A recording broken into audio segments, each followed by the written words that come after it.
So the question, which comes from an aspiring graduate student in psychology, which is a really fun thing for me to get some great questions, says that one of her professors kind of lashed out against cognitive therapy, claiming there's no emotions in cognitive therapy. And of course, I'm not an apologist or defender of cognitive therapy, because I modified cognitive therapy dramatically to develop team CBT and to address some of the problems with cognitive therapy, which are very real. Sometimes, though, people make attacks on schools of therapy as kind of a warfare rather than a respectful dialogue.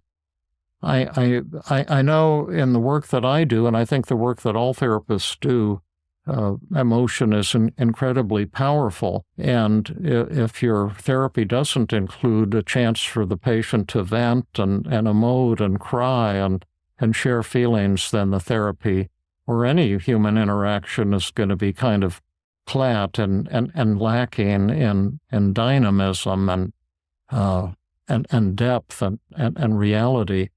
A lot of the techniques that I use are specifically designed to enhance emotion. For example, in our Tuesday training group at Stanford just this week, we did something called memory rescripting and worked with a young woman who had a lot of trouble feeling negative emotions, and she was, as it turned out, raised in Iran at the time of the one of the wars, and she was 12 years old and having to take care of her brother, who was 2 years old, and the bombs were going off all around her, and her parents went off in the daytime in spite of that to work and left her to take care of her brother. And she was terrified, and their apartment building had 60 apartments in it, and there were only 3 families who hadn't evacuated and fled the area out of fear. And she would sit there trembling and trying not to feel anything, and it was her role to protect her brother. And she felt so terrified, she had planned to jump out of the 7th floor window with her brother, because her panic was so intense that she thought that death would be, a welcome alternative. And so we went back and had her revisit that scene once at our lunch after the Sunday hike, and then that was last Sunday, and then again in the group. And as she brought this scene back vividly, and she could see her brother, and she could see the room, and she was saying, "I've just had no fear, no feelings." I think she felt she was so terrified she couldn't feel other feelings, and suddenly, unexpectedly, and on both the Sunday before and Tuesday night, she began sobbing uncontrollably, and said, "I had no idea that these feelings were there," and it was a beautiful experience that it was just like an impromptu healing experience within the group, and told her to keep doing that, practice that every night, close your eyes and imagine being there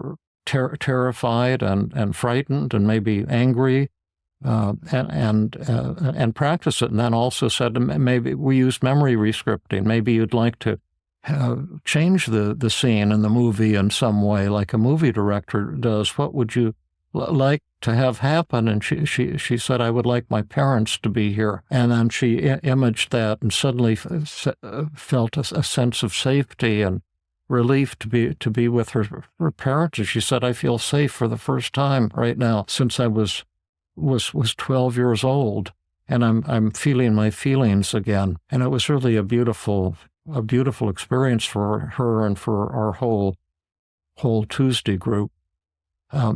Also, if you want to see a video example of how I use emotion in my own work, we have a video I recently posted on YouTube of a woman having a panic attack in my office, a live panic attack. And on the brief mood survey, she rated 9 different emotions, 8 of them at 100 out of 100, the most intense emotions a human being can have. And you can see, and with permission to help her treat her panic attacks, because when she had panic attacks, she thinks she's about to die. And I did use a technique called the experimental technique. She allowed me to induce an actual panic attack in the session. She began sobbing uncontrollably, and you can see this on there's a 5.5-minute video clip, and here, or maybe up here, you can find the link to that and take a look, and you'll see her sobbing uncontrollably, the most intense emotion a human being can have. And you'll also see me doing a technique called the experimental technique, and 5.5 minutes later, she was laughing uncontrollably when she suddenly realized that her thought, "I'm about to die," could not possibly be correct. And if you're curious, watch the video. It's a tremendous video, and that ended 10 years of failed therapy for extremely severe depression and panic disorder. And I call her Terry to disguise her identity, but she's given permission to use that amazing video clip. So you can take a look at that and see if you can spot some emotion in that video, and then see how plausible does it sound that cognitive therapists or team CBT therapists don't honor emotion, the importance of emotion. There's couple other points I could make, because I get a little fired up and riled up sometimes when people throw criticisms my way that maybe are not consistent with my research or the way I experience things. But sometimes, the emperor has no clothes. When a professor says, there's no emotion in cognitive therapy, I and this might sound unkind, but I would say, how much emotion is there in your therapy, sir? And do you measure it? One tool I've developed is the therapist empathy scale, and I have patients fill it out at the end of every therapy session, and the empathy questions, they rate, the therapist on how good a listener were you, and also, did you not only listen, but tune into how I was feeling inside. And on that scale, we settle for nothing short of a perfect score.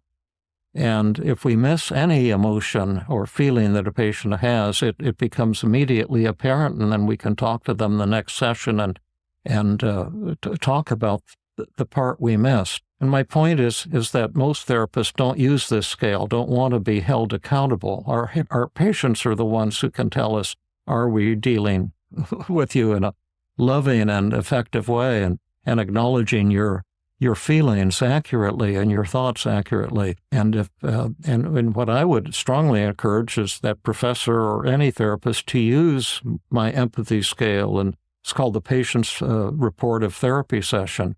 And they rate you. And most therapists are shocked to discover that they get failing grades from every patient in every session, both on the empathy scale and the helpfulness scale. And it kind of humbles you right away, and you discover, wow, maybe you've got more to learn about empathy than what you thought. Maybe you're not the expert you thought you were. I remember I once did a workshop in Canada. I can't remember what it was, but it was a big workshop. They invited me to give a half-day workshop on empathy and using the 5 secrets of effective communication. And I said I'd love to do that. I love teaching that stuff. And before the workshop began, a woman approached me and said, "I see you're doing a half-day empathy workshop, and I've signed up for it, so I'm eager to attend. And I want you to know I'm really an expert in empathy, so I'll be able to help you during the workshop." She says, I'm world renowned for my empathy skills, and I've written many textbooks on empathy. And And I'd love to demonstrate, really good techniques. And I thought to myself, oh my gosh, this woman doesn't know what she's saying. She's going to be in a lot of trouble, because in the workshop, I asked for volunteers, and one plays the role of the therapist, one plays the role of an angry, critical patient who's very filled with emotion and anger and rage and attacks the therapist. And then how does the therapist respond? And then once the therapist responds, we give that an A, a B, a C, a D, or an F. And here's what you did well, and here's what you did poorly. And so first I described the techniques and said, now we're looking for a very brave volunteer here for the demonstration, because my philosophy is learn through failure, joyous failure. And if you come out to kind of show off, I'm afraid you're going to be in for a pretty rocky road. But if you want to come and learn, and you're not afraid of failing in front of colleagues, you'd be great for this demonstration.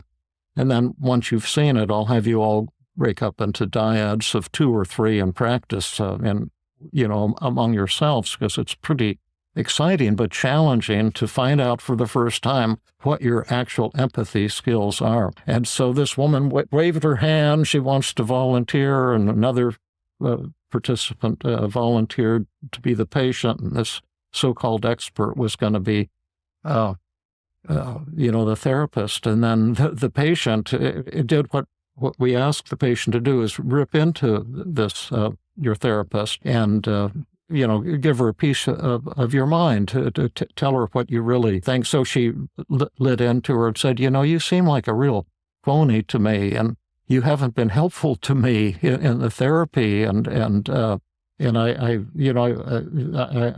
very, very upset and kind of disappointed and angry. And that's the kind of thing we use in the role play. And then the woman responded in this very pompous, defensive manner. And then when she was done, I said, what grade did you give yourself? She said, oh, an A. I'm really an expert. And I said to the patient, what grade did you give her? He said, well, I'll give her a D out of politeness. And I asked the group members, how did you grade this? What did you think? And they all gave it, that sucks terribly. And then to make matters, and I felt sorry for her, not because she was failing. That's the whole goal, to fail and not be afraid, and then to learn. But when they tried to tell her, give her feedback, here's what you did right, and here's what needs to be improved, when they said, here's what didn't come across well, then she got defensive with the group and did the same thing.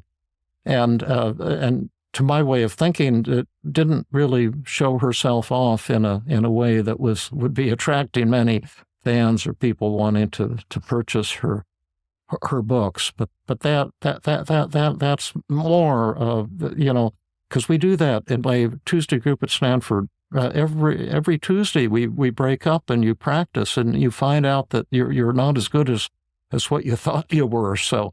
And including me, I fail all the time and try to learn through failure. So when people kind of say, oh, that therapy is like this and that therapy is like that, and we've got the answer, then I ask myself, well, are you measuring things at the start and end of session with sensitive scales? Are you really as good as what you think you are? And in my mind, I say, I don't think you are.